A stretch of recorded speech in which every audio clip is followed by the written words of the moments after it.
And octopad music जो अपने हाथों से बजाया जाता है। पहले तो मैं माफी चाहता हूँ विदाउट माइक पहली बार बता रहा हूँ, शायद आपको अच्छा ना लगे, लेकिन कोशिश तो 100% करेंगे आपको अच्छा लगे। And just performs octopad music.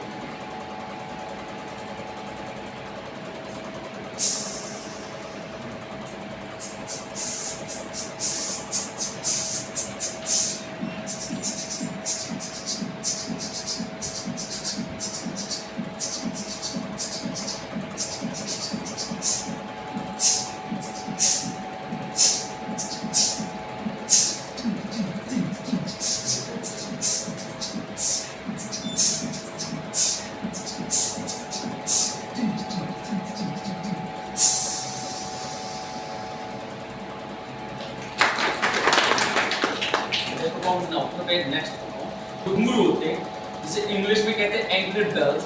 तो कोई हाथ में बांध के बजाते, कोई पकड़ कर बजाते। मेरे पास कोई घुंघरू नहीं, अगर होते तो कैसे बजते घुंघरू।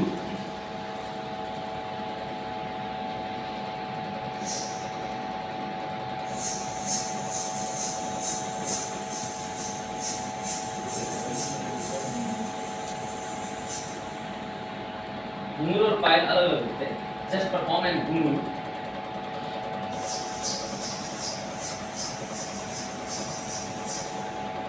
और जो पायल होते हैं, जो लेडीज पहनते हैं, मान लो मेरे पाँव में पायल चलेंगे, कैसे बनेगी पायल।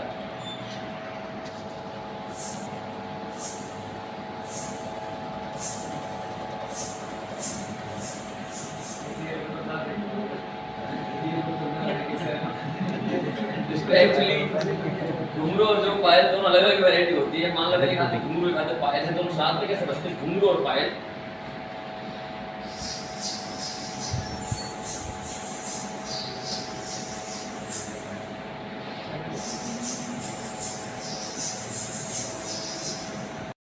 कभी कभी हम डांस करते घुंघरू हमारे पाँव में होते, घुंघरू टूट जाते हैं, जमीन पर बिखर जाते हैं। कैसे बिखरते हैं? उनका म्यूजिक।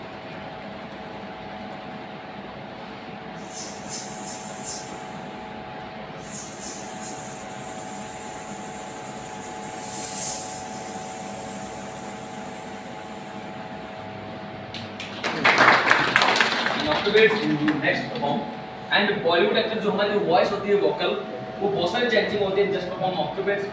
नेक्स्ट कभी कभी हम यूट्यूब पे भी ऐसे भी कलाकार देखते हैं कि कलाकार आके कुछ अलग अलग बॉलीवुड कलाकारों की आवाज़ में मोटिवेशनल स्पीच परफॉर्म करते हैं। तो एक बार जॉनी लेवर साहब का एक्सीडेंट हो जाता है, सभी एक्टर्स मिलकर अस्पताल लेके जाते हैं। अस्पताल में डॉक्टर साहब पता नहीं उनके क्या माहौल बन गया। सारे बॉलीवुड कलाकार आपस में बातें करते, डॉक्टर कहाँ है? Just performs and Amitabh Bachchan साहब पूछ रहे डॉक्टर कहाँ है। तो कैसे पूछेंगे उनकी वॉइस में? अमिताभ बच्चन साहब चलो सभी हमारा रिक्वेस्ट और सभी हमारा कहना अगर समझे हमें यहाँ पे 2 घंटे हो गए, लेकिन कोई डॉक्टर का पता नहीं और नर्स का पता नहीं, तो हमें इससे ज्वाइन होगा ट्रीटमेंट करना होगा। देखा जाएगा भाई, आता है डॉक्टर साहब ने आकर सब चेक करना है भाई। तो मैं डॉक्टर साहब से मिलना है। दूसरे पहुंच जाते हैं डॉक्टर साहब संजय दत्त साहब। एक्चुअली क्या होने का बोली छोड़ दो, बोले तो अपने मुन्ना भाई एमबीबीएस डॉक्टर साहब इसके लिए चले गए को अपन उसको चेक करेगा बिना फोन बोल। दूसरे पहुंच जाते हैं गुलशन ग्रोवर साहब। मैम भाई ये क्या हो गया? 5 मिनट का वास्ते गोलगप्पे का खाने में तो एक्सीडेंट ही हो गए। और जॉनी लीवर भाई सब ठीक है ना? And just perform Johnny Lever. सत्यानाश जुटे भाईगा डॉक्टर साहब रोड क्रॉस कर रही थी, पीछे से ट्रक कोई आया, उड़ा के चला गया। Student and just performs in Johnny Lever. Next perform अगर शाहरुख वहां पहुंच जाते हैं। कितने बार समझाया मैंने आपको, कितने बार समझाया ना मैंने बेटा को देखकर बजाया करो, लेकिन ये किसी सुनते नहीं। अब जैसे जीना है वैसे जो भी नहीं किया, हम तो वैसे शूटिंग में दीजिए। उसे पहुंच जाते हैं नाना पाटेकर साहब। कैसे समझाऊं क्या है? जैसे पता चला जॉनी बाबा का एक्सीडेंट हो गया, 2 दिन हो गया, रोटी नहीं खाई, 14 से काम चलाना पड़ा। इस प्रकार जस्ट परफॉर्मेंस में बॉलीवुड एक्ट्रेस मिली थी। तो आप सबसे मेरा रिक्वेस्ट है कि हंसना शहर के लिए अच्छी बात है, बुरी बात है, लेकिन उनसे भी अच्छी बात है किसी को हंसाना। तो हंसाने की बात भी आ रहा है। एक्चुअली मैं मजबूरी का कॉलेज स्टूडेंट कर रहा हूँ। वैसे 10-15 हज़ार पब्लिक के बीच परफॉर्मेंस कर चुका हूँ स्टेज शो में। तो वहाँ पर मैं एक चीज नोट करता हूँ, ऑडियंस जब हंसती है तो सब अलग अलग टाइप से हंसती है। कोई डरते डरते हंसते हैं, कोई शर्मा शर्मा के हंसते हैं, कोई घबरा घबरा के हंसते हैं। ऐसे बहुत सारी क्वालिटी होती है अलग। एंड जस्ट परफॉर्म जो नॉर्मल हंसने वाले कैसे हंसते हैं, ध्यान से सुनिएगा।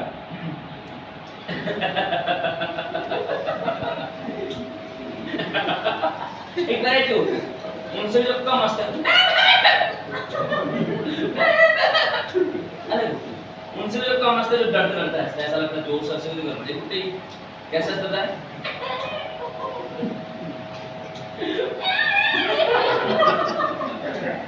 देखिए बहुत सारे लोग तो हंसते नहीं है, ऐसा लगता है भगवान ने सारा तो कुछ भी डाल दी, लेकिन कभी कभी निकल जाता है। कैसे होता है?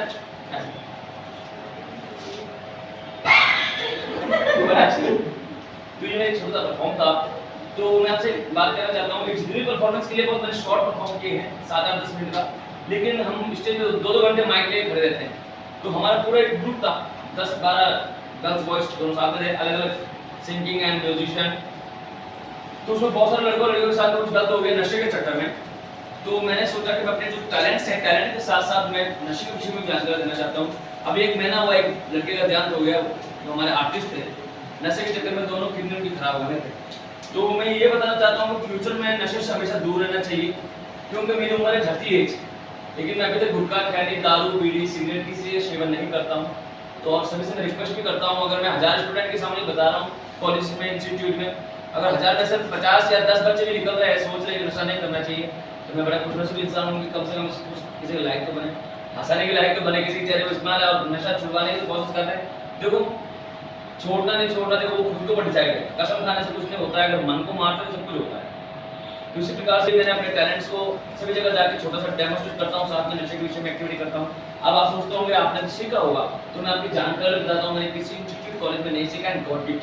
मेरी माँ सरस्वती के चरणों के माध्यम से, माता पिता के आशीर्वाद से, श्री शंकर महादेव के आशीर्वाद से, आदरणीय आपके स्टाफ टीचर, आप सभी भाई बहनों बैठे और बड़े बड़े जो गुरुजी स्टाफ बैठे हैं, आप सभी के आशीर्वाद से ये छोटा सा टैलेंट कहते हैं कि टैलेंट प्रतिभा किसी का मोहताज नहीं, टैलेंट प्रतिभा किसी का मोहताज नहीं, और ये तो मेरी माँ सरस्वती का आशीर्वाद है, वरना हमारी क्या करने का औकात नहीं। जो भी टैलेंट है ऊपर वाले के आशीर्वाद से होते हैं, चाहे बोलने का हो, डांसिंग का हो, सिंगिंग का हो, एजुकेशन डिपार्टमेंट में हो, मतलब टैलेंट्स होता है उसके गॉड गिफ्ट होते हैं डेफिनेटली। अब आप सोचते होंगे आपके अंदर जो टैलेंट्स है तो आपको बड़े मंच पे परफॉर्म करना चाहिए, तो आपकी जानकारी बताता हूँ। इंडिया इज गुड टैलेंट्स जो टीवी कलर्स में पार्टिसिपेट होते हैं उनमें भी ऑडिशन दे चुके हैं। साधारण इंडिया में छोटे बड़े रोल कर चुके हैं एक्टिंग का, 5 राजस्थानी एल्बम में काम कर चुके, एक राजस्थानी मूवी के अंदर रोल कर चुके, 22 की फिल्म मूवीज ने, क्योंकि हम सिर्फ मिमिक्री नहीं करते हैं, डांसिंग भी करते हैं, एक्टिंग भी करते हैं। तो इसी प्रकार से सभी जगह जाके मैं डेमोस्ट्रेट इसलिए करता हूँ कि बीच में 10 दिन 15 दिन महीने हमारे स्टेज शो नहीं होते, तब कॉलेजेस, ITI, BEd, जैसे nursing colleges, coaching centre, institute होते हैं, सभी जगह जाकर मैं एक छोटा सा डेमोस्ट्रेट करता हूँ। और ये डेमोस्ट्रेट इसलिए करता हूँ, देखो कि एक्चुअली टैलेंट के मामलों में बहुत धनवान, लेकिन कहते हैं कि कीचड़ के अंदर कमल खिलते हैं। इसी प्रकार से जो कला होती है वो ज़्यादातर गरीब घर में जन्म लेती है, और उसमें हम एक शामिल हैं। तो इसी प्रकार से मुझे अपने टैलेंट के साथ साथ में परिवार को भी देखना पड़ता है। परिवार वाले पहले तो कहीं नहीं जाते देते थे और हम भी नहीं जाते थे, लेकिन एक बुक्स आई, आधे से अच्छे गुरुजी ने मुझे बुक्स दी जिसका नाम है पावर ऑफ थिंकिंग। इसमें पेज नंबर 208 में लिखा हुआ था, जो दिखता है वो बिकता है। जब तक हम अपने टैलेंट्स को आगे मार्केटिंग नहीं करेंगे, लोगों को नहीं बताएंगे, तो कैसे पता चलेगा क्या हमारे अंदर से की क्वालिटी है।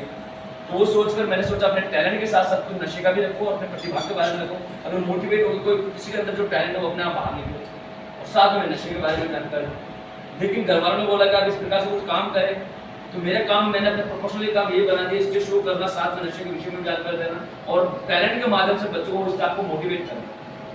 साथ में मुझे पैसे मुझे जो बुलाते हैं 2 घंटे 3 घंटे के लिए, उसमें फिक्स चार्ज होते हैं, आने जाने के चार्ज होते हैं। लेकिन फिलहाल मैं जब कोचिंग कॉलेज इंस्टीट्यूट विजिट करता हूँ तो उसमें मेरे को पर्सनल फीस या कोई इंस्टीट्यूट से मुझे कोई नहीं मिलता है। एक्चुअली इस तमाम कोचिंग कॉलेजों में परफॉर्म करने के बाद में आप जैसे स्टाफ स्टूडेंट्स मिलकर ही, सभी मिलकर टैलेंट से खुश होकर सम्मानित तौर पर कुछ कंट्रीब्यूट करते हैं, हेल्प करते हैं, जिनके माध्यम से मैं अपने प्रतिभा को आगे बढ़ाता रहता हूँ, आगे इंस्टीट्यूट कॉलेज में ले जाता रहता हूँ, और साथ में अपने परिवार को भी देखता रहता हूँ और अपने परिवार को भी चलाता रहता हूँ। ये मेरे छोटा परफॉर्म था। बाकी इंस्टाग्राम, यूट्यूब पे मेरी वीडियो आते हैं एक्टर शेखर राम के नाम से, उसमें देखकर आप शायद अगर आपका इंटरेस्ट है कुछ टैलेंट्स के विषय में भी, उसमें रिहर्सल भी कर सकते हैं। क्योंकि जैसे मैंने जो परफॉर्म किया ऐसा कोई बात नहीं है, जो म्यूजिशियन परफॉर्म था ऐसे इसको एक रिदम मिलाता है तो एक नेचुरल हो जाता है। आदत पड़ने के बाद हमें अपने आप को आदत हो जाती है। घुंघरू की बात इसे हमें स्लो मोशन में करना होता है।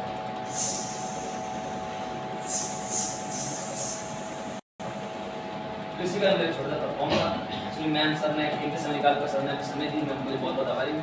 अगर छोटा सा टैलेंट आपको अच्छा लगा, कि छोटी सी प्रतिभा आपको अच्छी लगी, तो आप सभी से मेरा रिक्वेस्ट है कि आप सम्मानित तौर पे सम्मान करते हुए, अगर आपको लगा है कि अच्छे कलाकार है, कुछ टैलेंट की विषय जानकारी, तो सभी मिलकर कुछ कंट्रीब्यूट करें, जिससे मेरा भी मनोबल बढ़ता रहे और मैं अपने इस टैलेंट्स को और नशे के बारे में आगे भी बातें बढ़ाता रहूँ।